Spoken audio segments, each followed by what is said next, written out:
just let me interject on that one point. Then are you learning of any investments then to step in where perhaps the government would want to step out, especially in the delivery systems from dock to marketplace?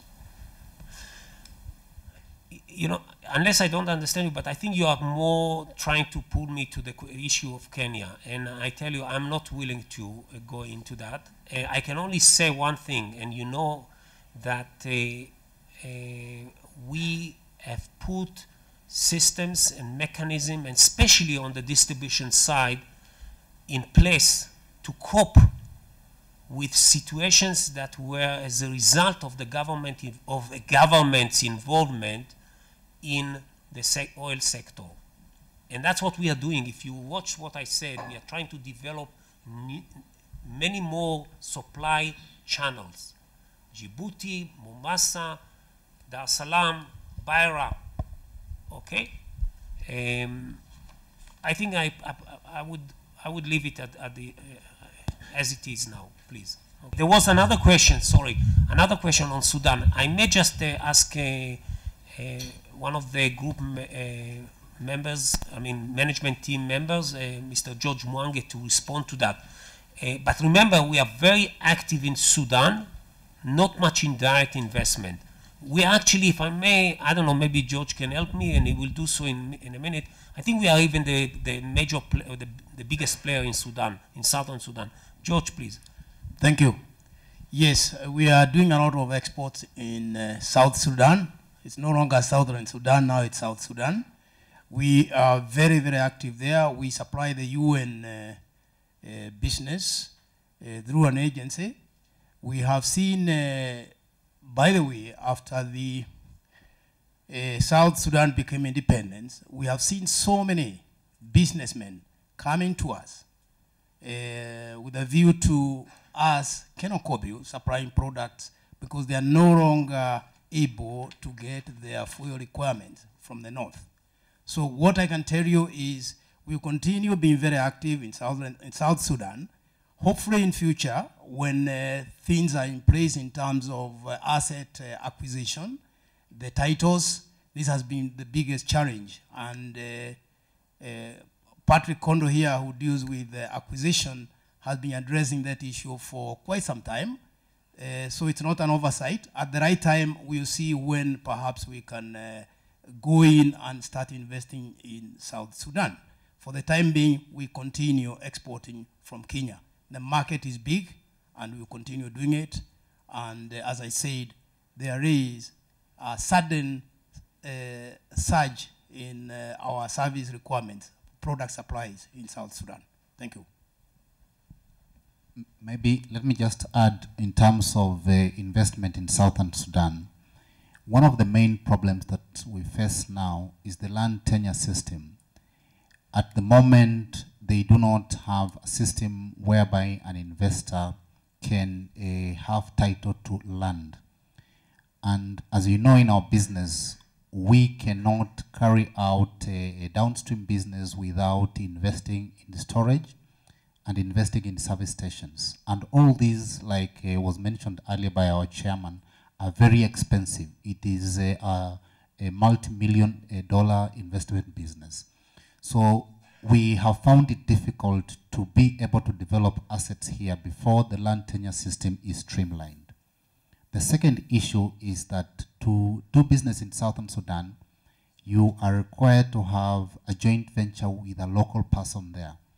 Now, you know that with our business, it can become very complicated to become a partner with an individual or a group of individuals in Southern Sudan whom you are not very familiar with, and your business visions between us and those persons may be completely different.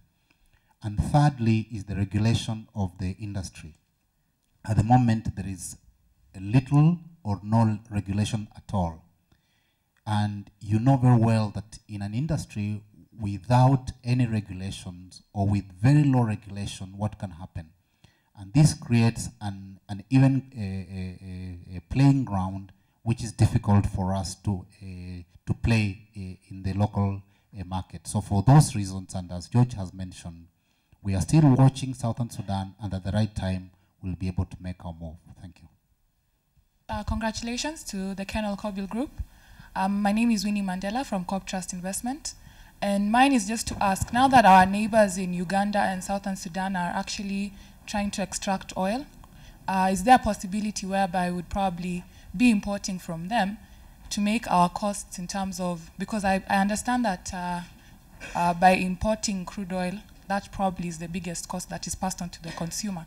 So is there an opportunity whereby if our neighbors in East Africa are actually having the crude as good as the one which we could import, why wouldn't we be able to look at that as an opportunity, hence reduce the cost that is probably passed on to the consumer? This I'm asking as a retailer and also as an investment manager. Thanks. Okay. First, you mentioned the two countries, Sudan and Uganda, who are starting to extract. Sudan has been extracting for some years, just to tell you, and actually it's quite a big exporter of fuel, of crude, and by the way, refined product export of Sudan. Uganda is still in the process, and we can only envy this discovery in Uganda as Kenyans. It's a great one. By the way, I just read recently there are some new kind of estimates. They are talking about 6 billion barrels. This is number in any scale is a very high number. So we are happy for Uganda, and that would be great when they start producing it and so on. Now, whether to buy, let's start with Sudan. Why we have not been buying from Sudan, you would ask, isn't it, over the years? And there were many, talks about it and so on. It's all about the type of crude they are producing, yes, in that country, and the type of the refinery you have in this country.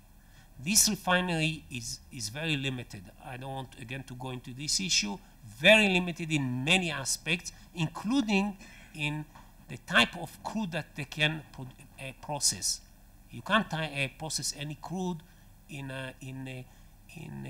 such a refinery, and especially with a refinery without a cracker that can actually break the molecules and get more of the high-value products and so on.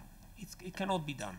So that's why never cargo from Sudan came. But we, through some of our agents and some of our players, do buy a finished product, or let's say yields out of the Sudan, Port of Sudan refinery, like fuel oil.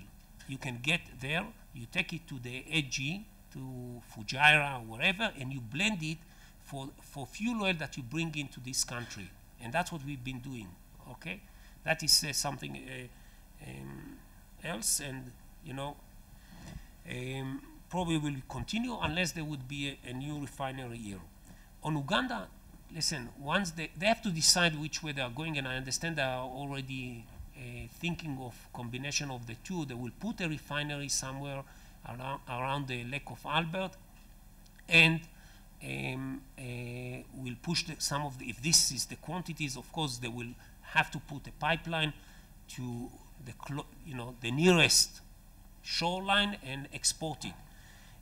Once they do put a refinery, of course, we will be buyers. Not only Kenya, we will be buyers from Rwanda, from Burundi, from Eastern Congo. If you look at it, by the way, on the map, actually it's located extremely well for the whole region.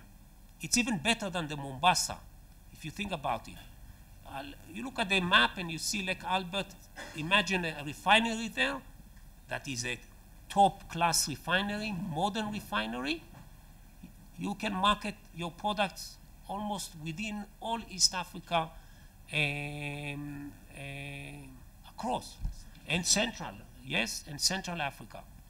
So we are just waiting for it. By the way, they have already contacted us, and we are in talks with them and all these things to market their products once they put the refinery. So yes, it's there, and it would be attractive for everyone. and it will be cheaper. That one for certain, by the way. Not only due to the fact that you are processing extracted crude from a very nearby. It's because it will be much more efficient and productive refinery. Thank you.